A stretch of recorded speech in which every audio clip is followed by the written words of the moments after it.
Do you want to take your life to the next level? Join us as we learn from real people who've overcome real problems with real solutions. Welcome to the Unstoppable Growth Podcast with your hosts, Rebecca and Tim Lindsay. Tim and Rebecca, I am super excited to be here with you today as we talk about unstoppable growth and more specifically, the Unstoppable Growth book. Yeah. So there's a lot of awesome stuff in here.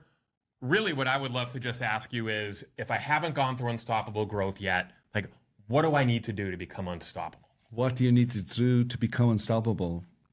First, you need to want to become Come on. unstoppable. You need to want to grow, want to overcome things, want to change, and not just be satisfied with the now. That is so true. Like, it's like the first thing that you have to want is, if you want change, is to not remain the same, to not be in the same place where you are, and want to move into something different and enter some kind of transformation, another version of yourself, another version of your relationship to God, another version of your relationship to your spouse, your children, living out your purpose. You've got to want that. That's the first step. When did you first want to be unstoppable? Well, knowing Tim, he always wanted and was one. He's always striving, always having new.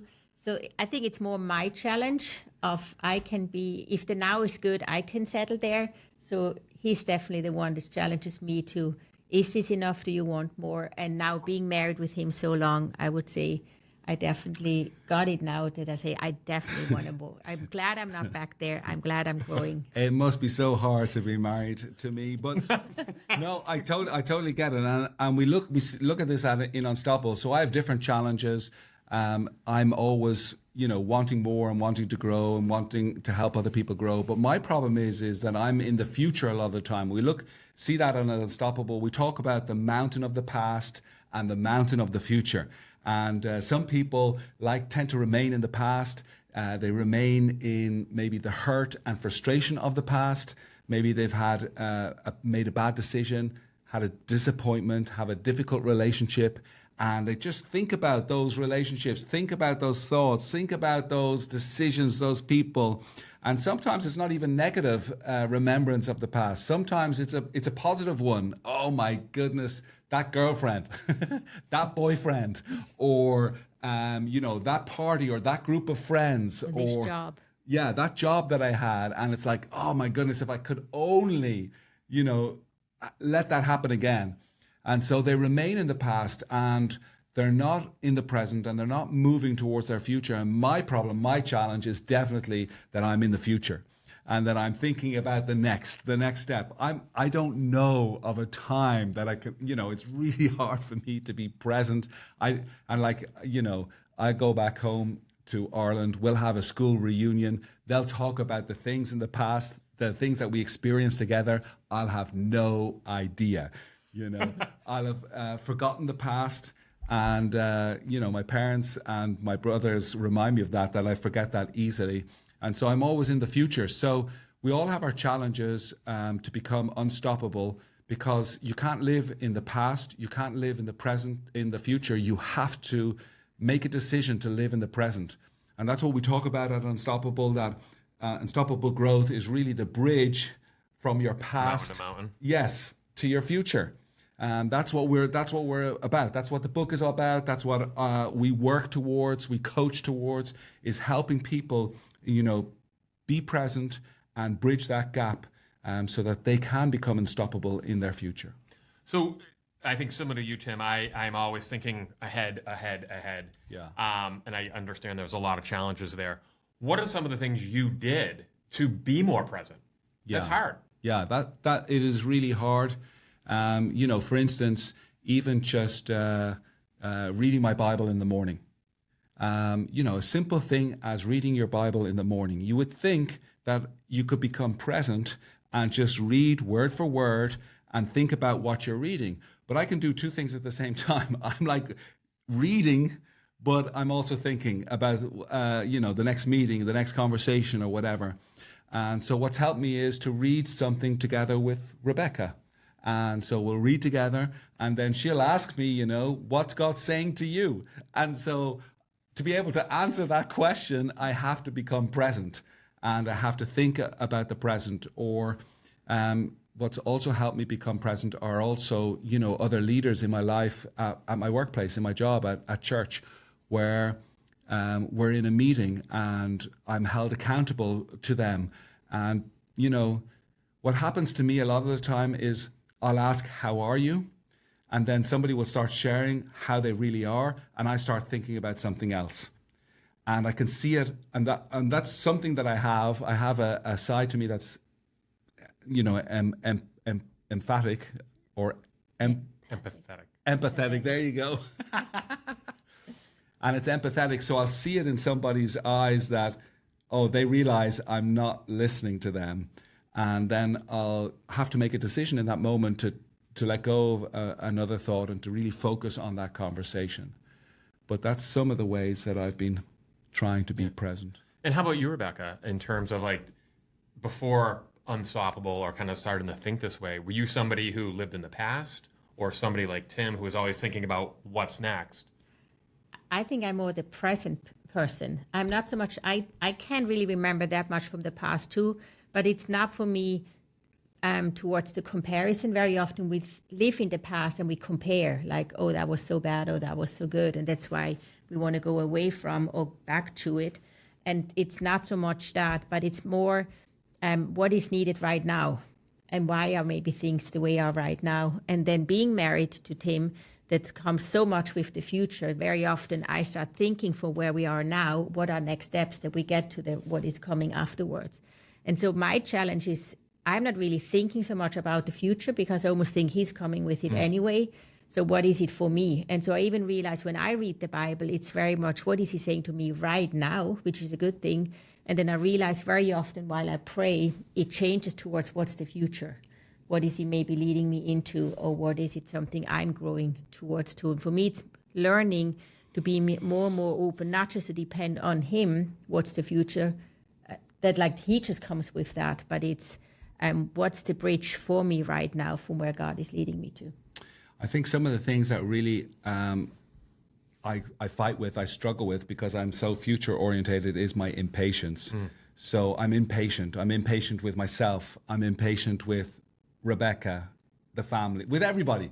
And I can hide it with everybody else outside of the family. I can hide it with my boss. I can hide it from you. That's just the way it is. It's like, but Rebecca will feel the brunt of my impatience. And I think that's something that, that I struggle with. And also negative thinking. You know, at Unstoppable, we talk a lot about negative thoughts and limiting beliefs. I don't really struggle with those kind of negative thoughts about myself, but I struggle with negative thoughts about other people or other situations. I'm like, we're going somewhere, guys. Either lean in or get out of the way. And so I'm constantly evaluating situations and people around me, and so I struggle with that. And I have to really, because God loves everybody and God loves all people, and all people are of value, whether they're on board with you or not. It's important to be able to love them. Yeah. In every way. So have you found where people aren't as enthusiastic, energetic, forward-thinking like you are, that sometimes you might just discredit them? Like, they're not on board with the way I think, so... Yeah. Oh, totally. I'd be like, okay, if somebody isn't on board the way I'm thinking, okay, I got to go to the next person and find out who's on board. And what's really helped me, though, is also being in a part of a church community where everybody is a part, everybody's on board, everybody's on the boat. And there are people on the boat that are taking a free cruise. They haven't paid their tickets, and they're just on board, and they're actually causing a lot of energy loss. A lot of people are investing in them. A lot of people are caring for them. And financially as well, not just emotionally. And so that gets frustrating for me. But it reminds me of how good God is and how graceful God was with me. And that although I've done so many things wrong, made wrong decisions and hurt Rebecca, hurt other people in my life, that he's forgiven me and that I'm on board with him with all my struggles. And so, just reminding myself of his grace for me helps me, have grace for others. It's not always easy. No. Rebecca, what do you think? You live with him every day. I live with him every day too. It's not a free cruise. It's always something to do.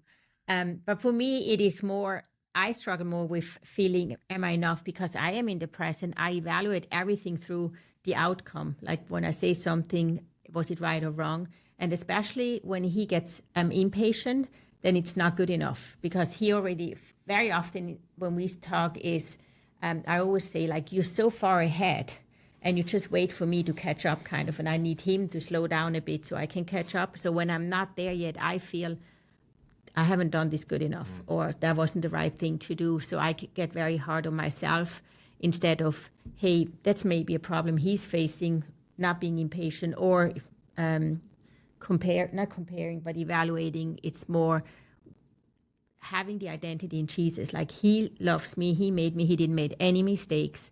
And whatever the outcome is, if I pleased him or other people, it doesn't matter. I am loved. And so is speaking this truth over myself again and again. And that's something what I love, investing in others, of, hey, that is a voice I can be in their life, of whatever you're facing.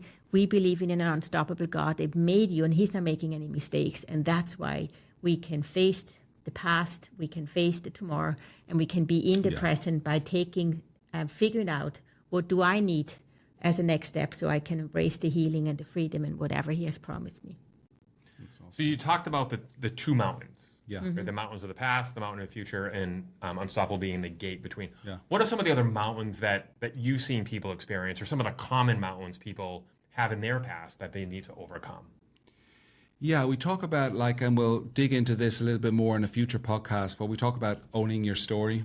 So that's the biggest one. Everybody has a part of their story, or most people, that they haven't revealed yet. And we always reveal parts of our story in a light that looks good for the situation that we're in, for the group of people that we're in. And it's really hard to have that freedom, to be so free to say, this is my whole story. This is where I was abused. This is where I made a mistake. This is where I struggle with sin. This is where, I'm in the middle of it, of a relationship crisis, and so on. And there's shame there. There's embarrassment there. And that's one of the big things that has helped a lot of our people really overcome, is simply owning their story. So taking a moment to write down, what are those key points that I always avoid? And when you get them down on paper, you don't have to show them to anybody, but when you get them down on paper, that's the first step. They're out of your system, they're out of your head, they're out of your heart, and it's on paper. It's almost like an offering that you're bringing to God, and so you're offering it up on paper, and that makes it easier then when you take that step. When you go into your coaching group, or you go into a small group, you're in with your spouse or with anybody. And I know you talked about this, that you've had conversations with your wife that you haven't had before, which is just incredible. Which is also that freedom that you get. I think owning your story has been a big part of it. Absolutely. And then this again paired with the identity. When I realize I'm loved anyway, why should I hold back? Yeah. And very often I think we're not owning the whole story because we still believe the lie, I'm not good enough, or I'm comparing, or this is holding me back and stuff. And it's when I can speak the truth and I realize, and that's why I believe also we need other people in our life. When I don't see it and I don't say it over myself that other people can do this, that's why I can let go. Because no matter what, I'm forgiven. Yeah.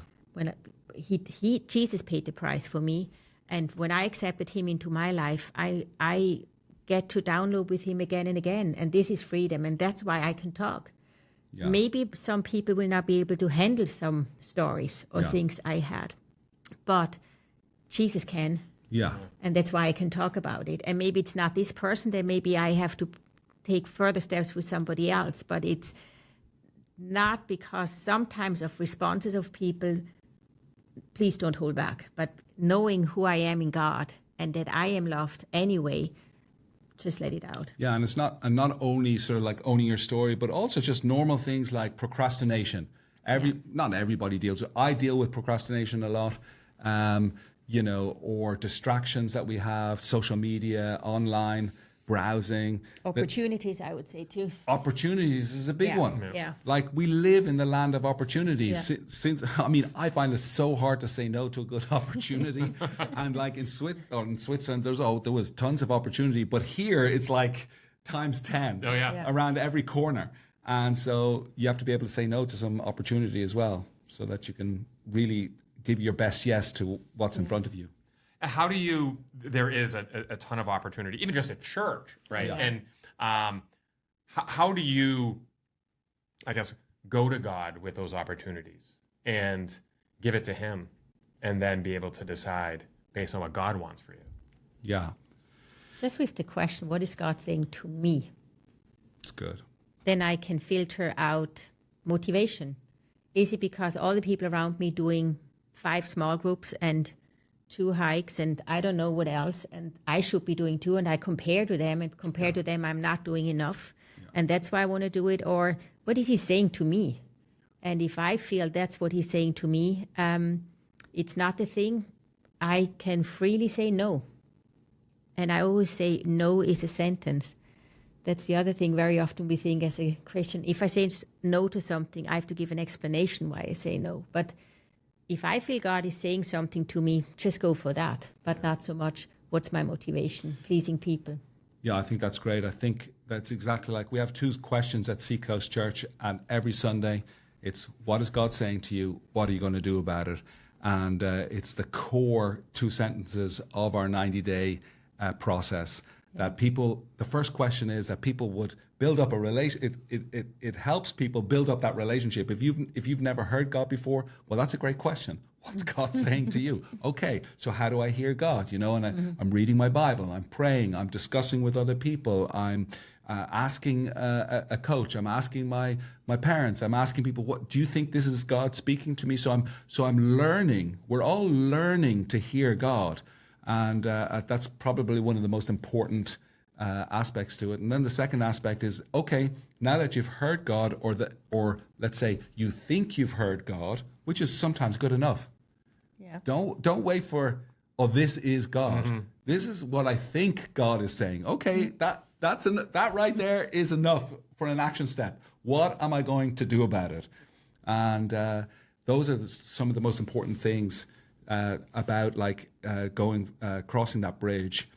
I just wanted to touch on as well is like, when you're crossing that bridge, what's become really important for us, and that's why the book and that's why the program and all that kind of stuff, is that at every moment we had somebody speak into our lives.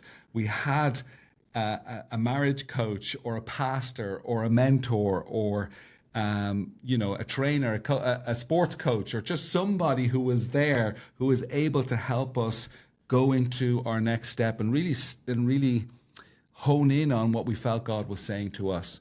And so the coach was the one thing, but the other thing was, one of our coaches really took us through a 2-year program where I would get coached every second week, and it was a process.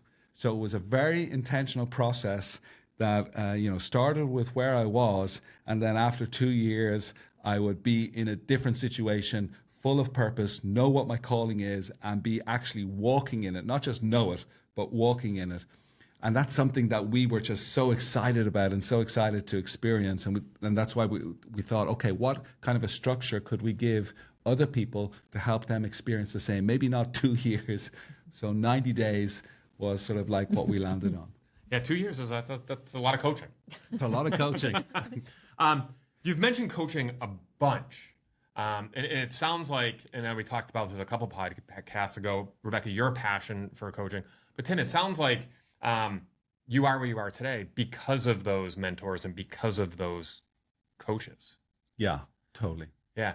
Can you talk a little bit about, maybe there are people who need that type of help or are looking for that type of help? Yeah. I know before I went through Unstoppable, my mode was always like, move on, go forward, go forward, go forward. Don't look back, right? What good does that do? Just continue to go forward. And I didn't really ever look back at my life before my coach said, here's what we're doing this week. Yeah. And it was life-changing for both myself and my wife.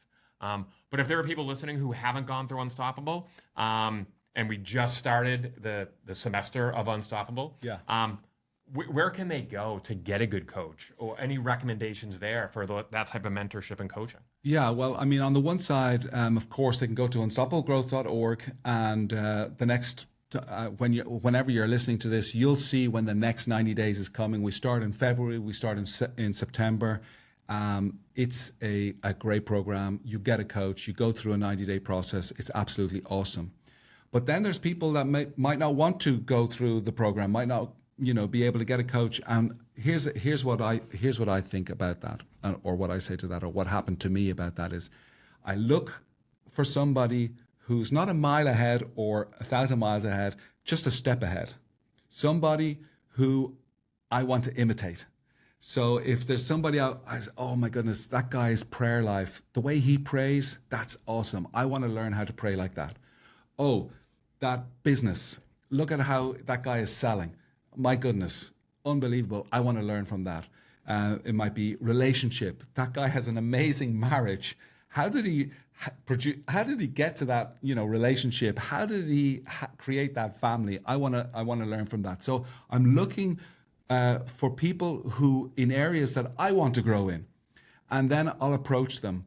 And what I think a lot of people, they sort of like they feel like the coach should ask me.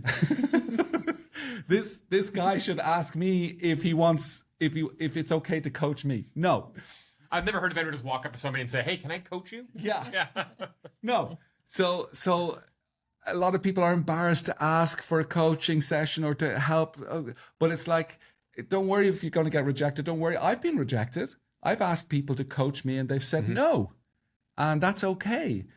But if you see that person and you want that person to coach you, and sometimes even people are a little bit, they don't know what you mean by can you coach me. So even as a coachee, as a mentee, sort of wanting a great coach, you can explain to them what you want. You can say, hey, this is what I want. This is where I'm struggling in this area. I want to grow in this area. Would you just sit with me for maybe 5 weeks in a row, for 1 hour a week, and just give me your wisdom. And then I always say, and you have to pay for that hour a week. Don't receive free coaching, whether you're paying a coffee, whether you're paying a meal, whether you're paying $100 or $2 or $3 or $4 or $500, whatever that is. Pay for it, because Jesus says where your money is, that's where your heart is. And so it's so important. Everybody shows up better. The coach shows up better because he knows this guy's investing me financially. You show up better because you're losing something financially, so you're gonna learn more. And you can get if you try that out, you can get a coach that way. From whether that's at church or in business or somebody who's serving in the neighborhood or whatever. And there's a lot of people that will be interested in coaching. So just as an example, my son talks about being an entrepreneur, and I know of an entrepreneur, and so I'm like, oh my goodness, if these two came together, that would be really helpful for my son. And this entrepreneur was so good. He said, like, this is something that my son has to want. It's not something that dad wants for his son. And so the two of them have gotten together now, and they're building this coaching relationship. And he's really strong on, he'll give him tasks, and he has to do those tasks. He has to answer those questions. If he doesn't get a next coaching session. And so I'm so excited that he's getting coached. I'm so excited that my son is following the rules. That's really cool. That's really cool. I will say, in my career, I'm a sales coach, right? Whether it's sales manager, sales director, like I love coaching people. The one thing I learned going through Unstoppable was I wasn't very coachable in my life. And if I look back, even at some of the things in my career, some of the things that might have held me back, I love to coach. I didn't love to be coached. And it was an ego thing. Like, what can this person teach me? And one of the things I learned through Unstoppable was like, it is game changing if you just put that ego aside, It's good. put down the walls, and allow someone to coach you. Yeah. It was hard for me. Yeah. And it was my ego, which I think is sometimes our worst enemy. Yeah. Just you miss out on so much when it's, I'm better. I know this. I know that. What can they actually teach me? Yeah. And when you let that wall down, you start to learn a little bit. Yeah. Then the floodgates open. Like, I haven't asked anyone to be a coach per se, but I've had people step up and become coaches to me, and my life is better for it. Yeah. So, tip number 1: ask for coaching. Ask for coaching. I love that. Be coachable. Anything you want to add to that? Well, in my experience, it's a big part is definitely the ego, but I observe more and more nowadays, it's the whole fear of asking for help. What if I admit I don't know how? I don't know how to get there. And so if we always want to appear strong. We always want to appear confident. We want to appear, I have my life together, kind of. And so asking for someone, it's not you showing your weakness, it's actually you showing your strength. And you giving yourself the worth how God sees you already. He never called us to do life alone.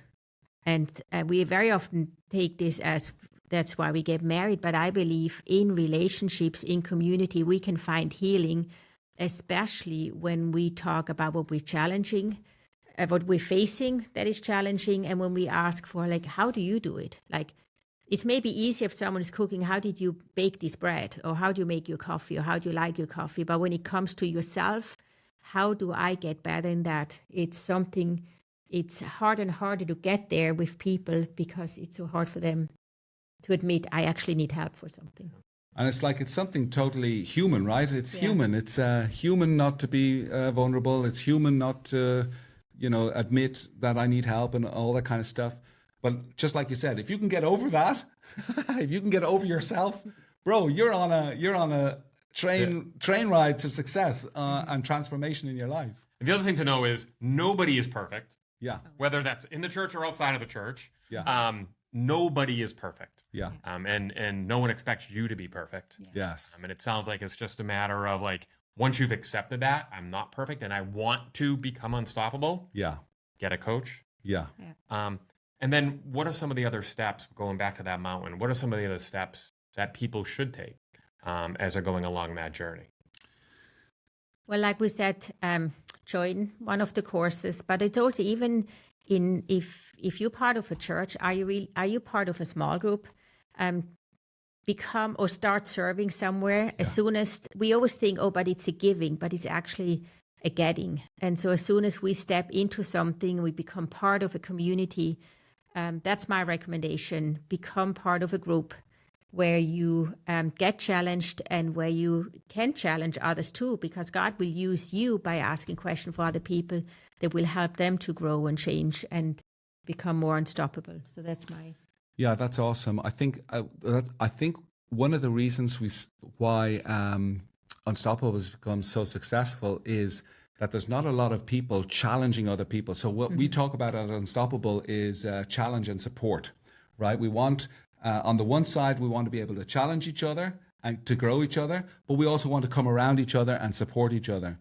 And in church, there's a lot of support, a lot of, prayer, believing, hoping, positive speaking, let's go, and very, very encouraging, but there's not a lot of challenge. And so that's what we hope to offer as well. It's not just a support network, but a challenge side to it. And if you can find a discipleship group in your church, you can find a group that not only encourages you, not only pats you on the back, but also ask you those two questions.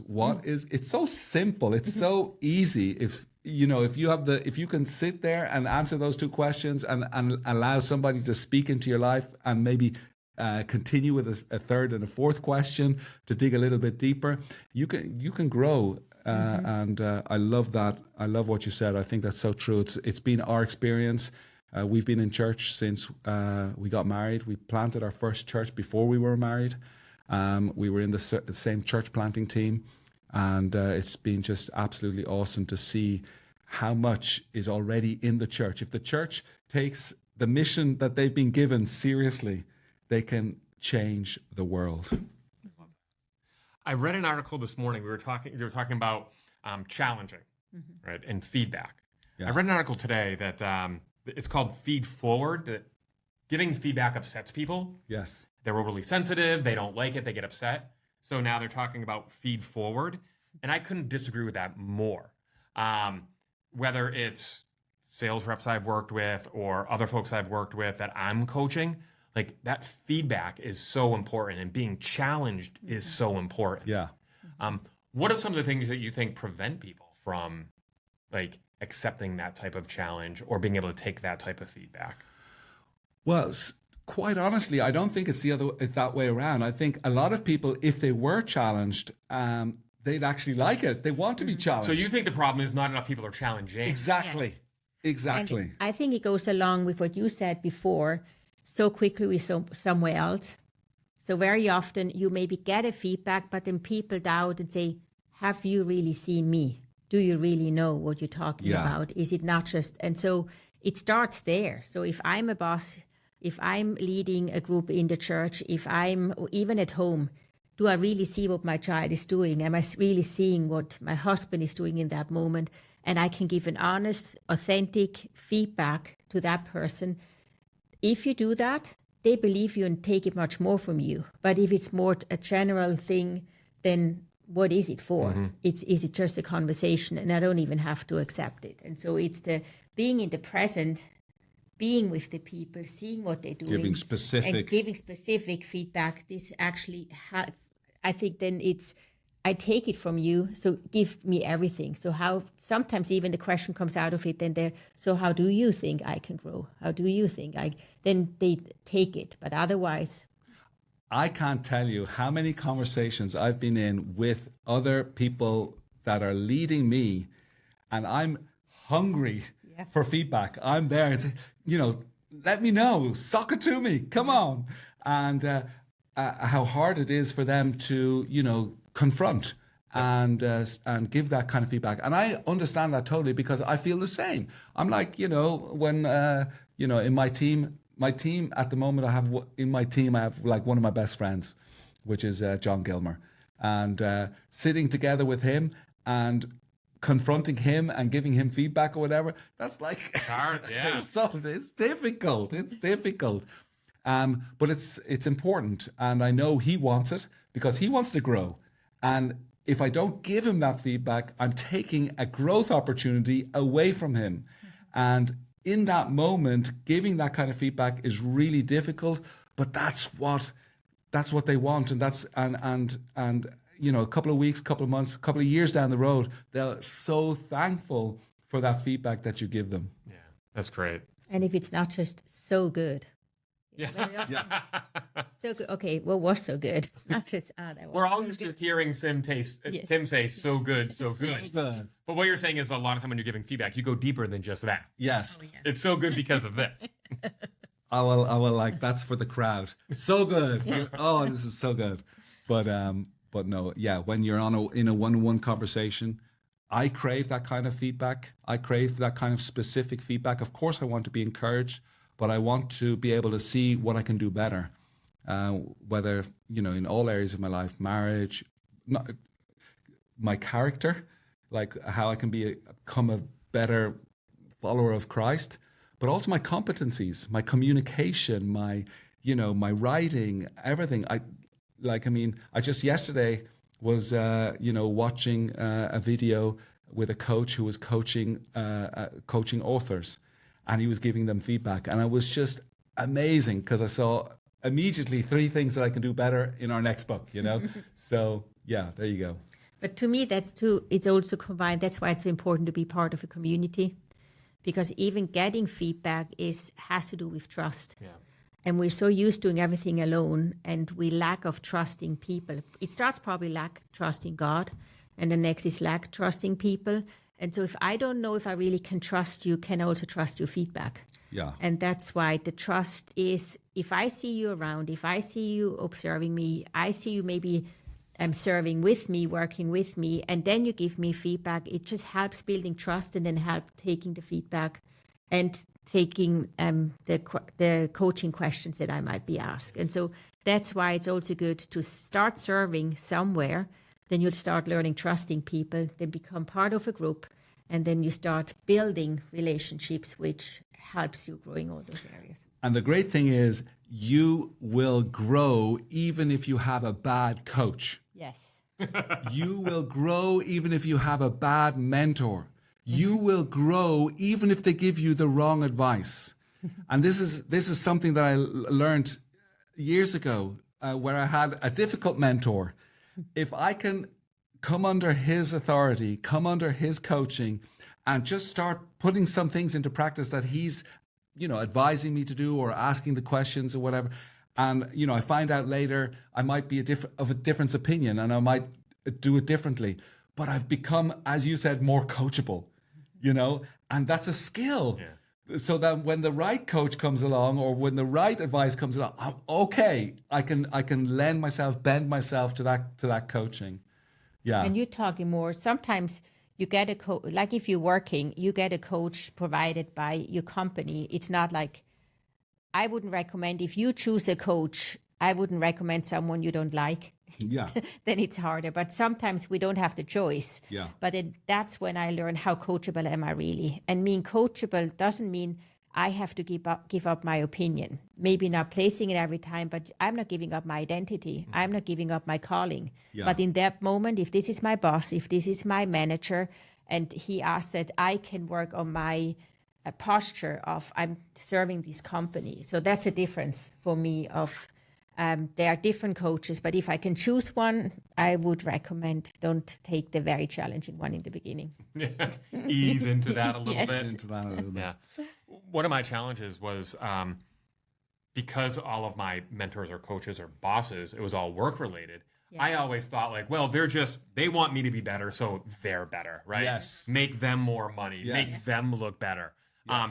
It was because there wasn't a lot of trust there. Yeah. Right. It was, you just want me to do well, so you do well and further your career. Yeah. And you start to put up a wall a little bit. Yeah. And unfortunately in business, that does happen a lot of Yes. times. Mm-hmm. And they may seem like they care. They may seem like they are actually looking out for you, but then maybe there's a bad month and a bad quarter. And all of a sudden now it's like, you stink. You're the worst. Get out. It's like, what? I thought you loved me. I thought you loved me. I thought you came for me. I thought you wanted to see me grow. And that's, again, one of the things I loved about the Unstoppable coaches was there was nothing in it for them necessarily, right? Yeah. They weren't going to do better in their careers if I was coachable or not. It was out of genuine love. And you really saw that in the first meeting, which I think made it a lot easier for me to lower that wall and be vulnerable. I was like, wow, I've been coached before. Yeah. There wasn't a lot of trust. I just met these two guys and there's trust. Yeah. I think that's, I love that reflection. I love that reflection so much. And it just makes me proud of all those coaches and the team and how much they're just putting in there. Nobody is, there's no staff. Right. Unstoppable. Nobody's getting paid. And it's just incredible. They're doing it because they feel like they're a part of something bigger. And, the movement of Unstoppable, we want to reach 1 million people. We want to disciple 1 million people. And we want to see 1 million people really live in their God-given purpose. And I think, being a part of something bigger than the community, the connection. I mean, when we have a weekend together, when the team gets together and we have a retreat together, it takes us 5 minutes. And we're like on a deep level, like minus whatever. We're down deep, we're talking deep, and we're laughing because we've shared so much together. We've shared. We owned our stories and we know it of each other. This is true, by the way, because anytime I talk to somebody who has gone through Unstoppable, whether it's a participant or a coach, man, they'll say whatever. I won't go into details. Yeah. Well, you talked about it the other day. You were in a conversation. Somebody was telling you about how much sex they had. They're actually going to be a guest in 2 weeks. Okay. So next week they'll be a guest. But yes, that is what I'm talking about. And I was like, whoa. And my wife was even like, what? And I spent a few days with that person, John. And I'm like, oh, yeah. I'm like, once you spend more time with everyone that went through Unstoppable, it's like, you're talking about everything. And there's nothing to be nervous about or embarrassed about. Yeah. You do feel comfortable because you've already kind of broken down those walls. Yeah. Yeah. Yeah, that's awesome. It's really, really neat.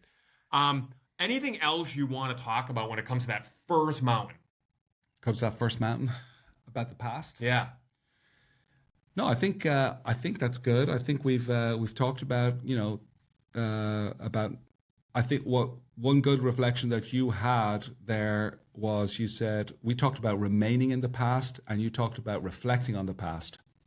And that's what you did at Unstoppable, right? You got to take a look in your review mirror in order to move forward. So there is a moment where it's not just about dwelling in what was, but about redeeming what was.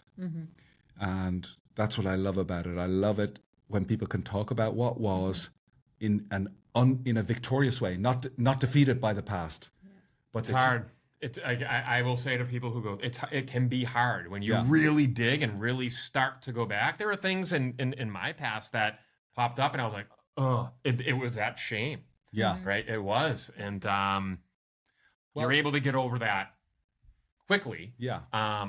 But it was the first time, and I think I spoke about it a couple podcasts ago. It was that night with my wife where we just laid it all out there. Yeah. And it's hard, but the day after, yeah, like, we became unstoppable and we haven't stopped. So go. It's hard, and I am not a crier. Yeah. If I see a dog hurt or a movie where a dog gets hurt, I cry. That's really it. What's the Will Smith movie with the dog and the dog ends up dying? Yeah. Bawling my eyes. But that's usually it. And things in my past have kind of hardened my heart, and that's why I'm not overly emotional. But that night, man, I bawled. I cried, and we woke up the next morning, both Danielle and I, and it was, we're all in, let's go. So it's not easy, but it is worth it. Cool. Very good. Awesome. All right. Anything else you want to share? Talk a little bit about the book. Where can people find it? The book, we can find it on Amazon.com. If you are watching from Switzerland or Germany and found this out now, you can't order it on Amazon.com. You got to go to Amazon.de. Got to go to Amazon.ie in Ireland. You got to go to your local Amazon store. And otherwise, all the information is on unstoppablegrowth.org. And we're excited. We're excited to have you on the journey as well. And that's the reason for this podcast. It's not just talking about, good content or whatever, but we love the idea of being on this journey with other people. And I'm starting to get emotional, but it's like when I think about the people that have come alongside us and how we've benefited and how our marriage and lives have benefited from the people that we've encountered on this journey, it's just absolutely awesome. And we'd love to have you on it as well. And we know that you will enrich the journey. No matter, you might think your life is challenging and you might think, oh my goodness, if I get on board, there's going to be I'm going to bring a lot of problems, and that might be the case. But we know that if God's got this for you, then God's got a spot for you in our community and in our program, and we'd love to have you there. Yeah. This is the real deal too. Like everything Tim and Rebecca talk about, this is them. This is real. You can see it, I think, in most podcasts. You tend to get emotional at some point, which I think is really cool. It just shows your heart, and same with you, Rebecca, especially when it comes to coaching and mentoring and giving people some of the things you didn't have when you were growing up. There is an email address we'll share, info@unstoppablegrowth.org, info@unstoppablegrowth.org. If you do have questions or want to get in touch with Tim and or Rebecca, just send them an email and they will reply. Yeah. I put a little pressure on you. Now you have to do reply to any emails you get. But yeah. But even if you have questions that you would like to talk about, or how do we live this out? How do we figure this out with the process and things that you can read in the book or you experienced in one of our courses, let us know. Yeah. And if there's anything that you might want Tim and Rebecca to talk about on a future podcast, just drop that in an email as well. Awesome. All right, perfect. Perfect. We will wrap. We'll wrap. Is that a wrap? Not yet. Okay. We need a prayer. Oh, we need a prayer. Let's go. Yes. Who's praying? I can pray. Okay. I want to pray. Father, I thank you so much that you are our unstoppable God. Sometimes we face a wall. Sometimes we ignore the wall. Whatever it is, Father, you cannot be stopped. And so I thank you that your truth just speaks into each listener's life right now, that they can see ways out, that they can see how they can grow, that they can see how they can overcome by looking at you. Father, while we focus on you, you are the one who came and opened the door. You are the one who paid with your life. We don't have to pay it anymore. You did it. So I thank you that you love on them, that you bring the healing they need, that you bring the breakthrough they need, that you bring the solution they need and the provision they need for taking their next steps. Thank you that you are such a good God and that we learn to live with you again and again and trust you, and that you also provide the right people around us. Father, when I don't have the relationship yet, show them where they can reach out, where they can get connected, which church they can go and start attending, and how they can open up their life for you. You are God who always over-delivers. You are God who wants to give. You are Father that wants to love and show us how precious we are, how worthy we are. And wherever we are in the past or too much in the future, let us feel right now that you're here with us in the present and that we will be okay for whatever is coming. Amen. Amen.